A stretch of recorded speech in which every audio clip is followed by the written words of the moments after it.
ओ दूर के मुसाफिर हमको भी साथ ले ले, हम रह गए अकेले। यह एक हिंदी फिल्म का गाना है जो प्रेमी प्रेमिका के बिछुड़ने पर गाया गया था। लेकिन आज यदि 21वीं सदी की बात की जाए तो हर व्यक्ति अकेला रह गया है, और जब वह अकेला रह गया है तो जाहिर है वह परेशान भी बहुत हो गया।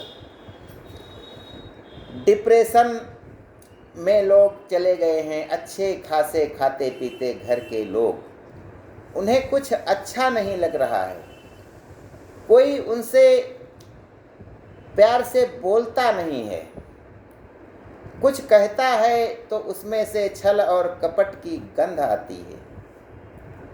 ऐसा हमारा परिवार हो गया है, ऐसा हमारा समाज हो गया है। और इसीलिए जो बीमारियां शुगर है, लीवर की है, कैंसर है, पथरी है, सर दर्द है और ऐसी बीमारियां जो कभी हमसे दूर थीं, वे सब हमारे साथ आ गई हैं। हमको कुछ भी अच्छा नहीं लगता है। तो आइए ज्ञान गंगा के इस कार्यक्रम में, 3 पत्ती कार्यक्रम में, हम जानते हैं कि ऐसा हमारे साथ क्यों हुआ है।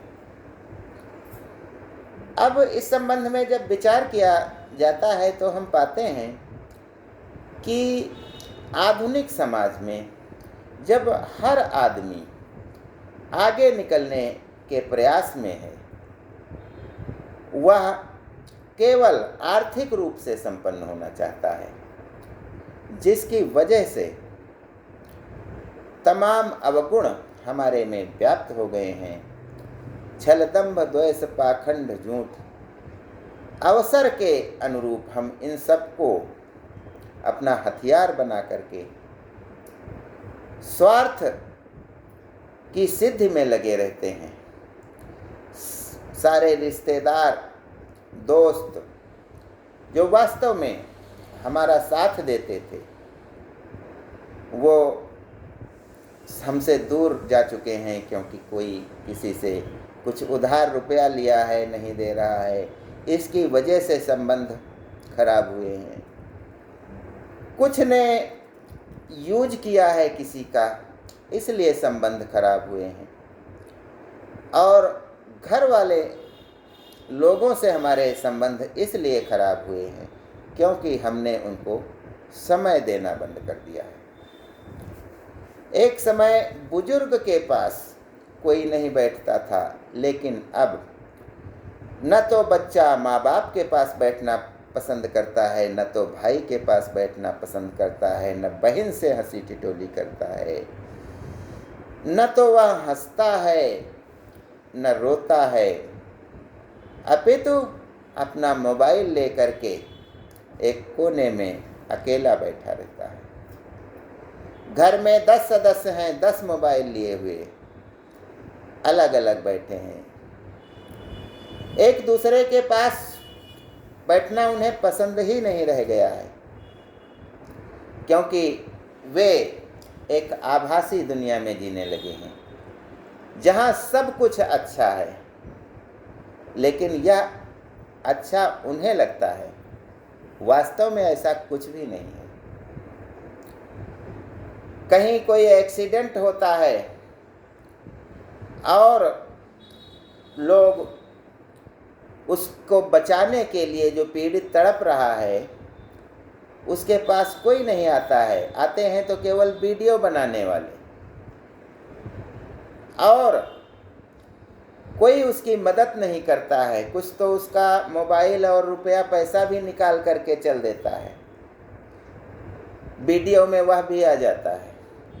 वही वीडियो जब हमारे पास आता है फेसबुक, इंस्टाग्राम पे, यूट्यूब पे, तब हम कहते हैं उसको इतना शेयर करो, इतना शेयर करो कि लोगों में दया जगे, बुद्धिमत्ता जगे, वे जाने कि वे गलत कर रहे हैं, हमारा समाज गलत जा रहा है।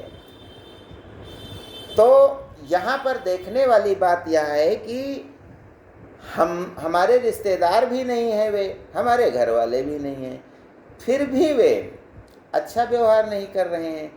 यानी हमारा समाज जो है वह एक दूसरे की मदद करता ही नहीं है। और वह क्यों करे?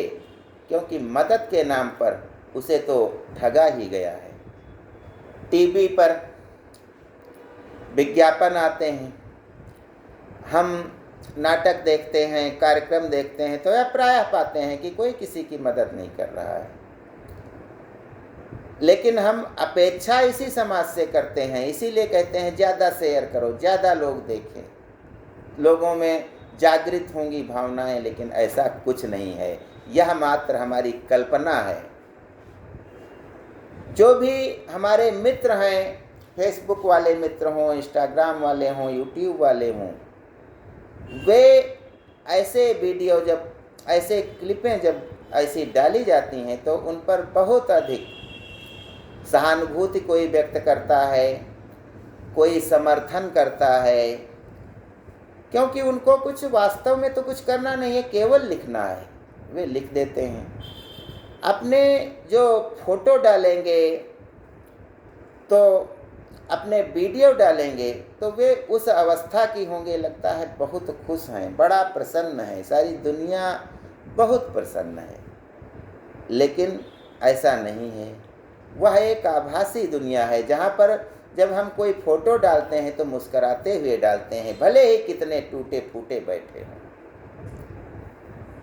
तो इसके पीछे लोग लाखों की संख्या में दोस्त बना लेते हैं, मल्टीमीडिया पर उपस्थित रह करके शेयर करते हैं, सहानुभूति व्यक्त करते हैं, किसी के साथ किसी का समर्थन करते हैं, किसी की निंदा करते हैं, खूब सामूहिक रूप से करते हैं। लेकिन जब वास्तव में किसी को करना पड़ेगा, किसी की सेवा करनी पड़ेगी, कहते हैं लड़की बहुत पिता की सेवा करेगी, लेकिन बाप उसके घर 4 दिन रुक के तो देखे।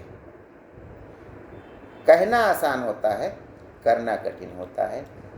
और वास्तव में जो हमारे घर वाले हैं, हमारे सगे संबंधी हैं और हमारे रिश्तेदार हैं, दोस्त हैं, हमारे पड़ोसी हैं, जब हमें आवश्यकता होगी तो यही लोग हमारी सहायता करेंगे।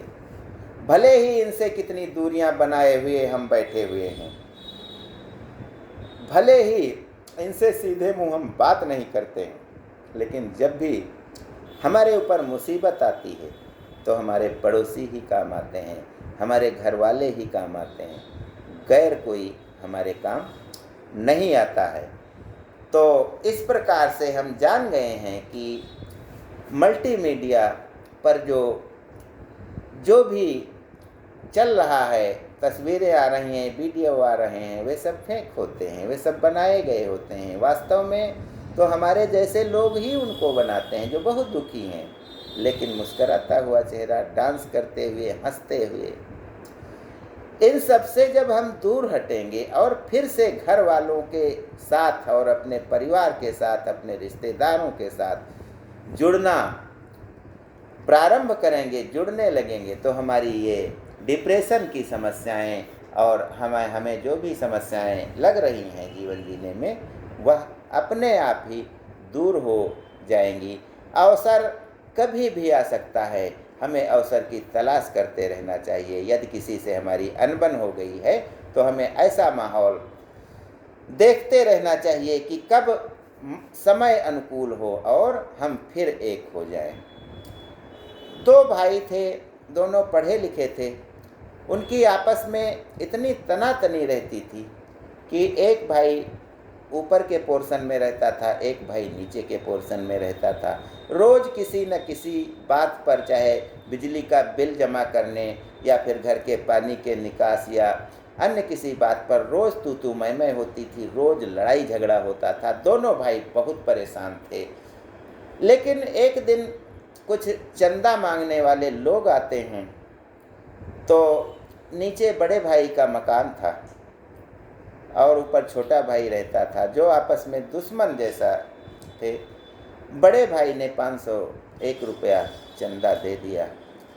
जब चंदा मांगने वाले ऊपर जाने लगे छोटे भाई के घर के पास, तो बड़े भाई ने उन्हें डांट कर कहा, अरे घर तो एक ही है, वहाँ मेरा छोटा भाई रहता है, और घर तो एक ही है, कोई हम अलग अलग थोड़ो ना है जो आप सबसे पैसा अलग अलग लेने चले जा रहे हैं। चंदा मांगने वाले वापस आ जाते हैं, और छोटा भाई ऊपर छज्जे पर बालकनी में खड़ा यह दृश्य देख रहा था। उसके मन में पता नहीं क्या भावनाएं जगी। नीचे दौड़ा और अपने भाई के पैर पकड़ लिए और अपनी गलतियों के लिए उसने माफ़ी मांग ली। दोनों भाई एक हो गए, दोनों परिवार एक हो गए। तो हमें ऐसे अवसरों की खोज करते रहना चाहिए। समय पता नहीं, समय कहते हैं बड़ा बलवान होता है, कब क्या करा दे, कब हमारी दूरियां मिटा दे, कोई कुछ नहीं कह सकता। ज्ञान गंगा में बस आज इतना ही। जय हिंद, जय भारत।